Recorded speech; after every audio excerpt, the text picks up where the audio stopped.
Lost Boys represent the 5 different pelvic floor patterns. So when I talk about patterns is, sometimes we see the clinical findings, they come in clusters, okay? So I find in my practice, if we just classified the pelvic floor dysfunction based on hypertonic and hypotonic, it's just not enough. And the hypertonic, hypotonic, we often use, but there's many studies, don't support this kind of classification, and they give little insight of how to treat.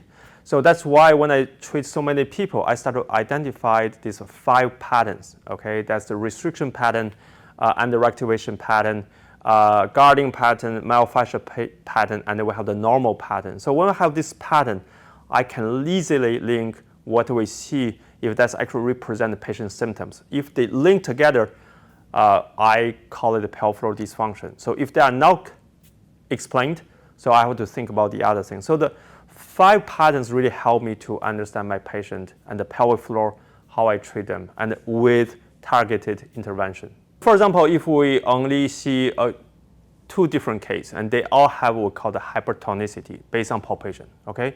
But one is actually restriction pattern, another is a guarding pattern. The treatment can be completely different, okay? So the restriction pattern, they need to mobilize. Their pelvic muscle is tensing, they just lose the mobility. That's their issue. It's like our range of motion of the elbow is restricted. That's the restriction pattern.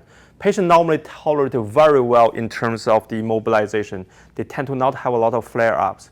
Okay? They are very safe patients to work with.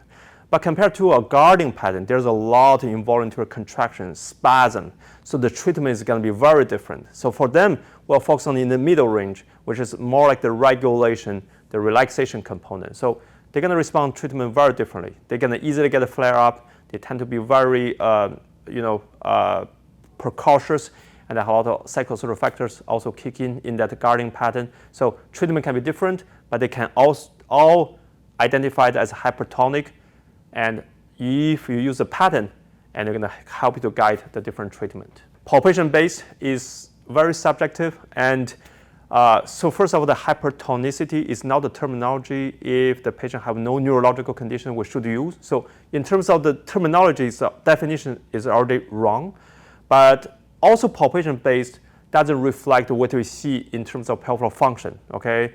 So pelvic floor can fail in different capacities, can be in mobility, can be in activation, can be endurance, timing, can be regulation or tolerance. You can fail in different capacity, but none of this, it can detect based on palpation based. So that's why we need to look, slightly different.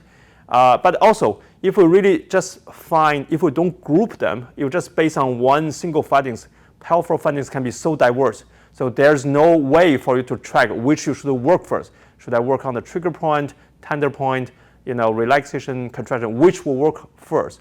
But when you group the symptoms, the presentations together, identify the different patterns, and that you can be confident what you are treating. That's the Lost Boys, the 5 Lost Boys, actually 6, because the underactivation pattern we have 2. One we call the voluntary, underactivation. The other is like the reflexive, which is the timing component. So they are the twins. So we have 6 Lost Boys and actually 5 different patterns.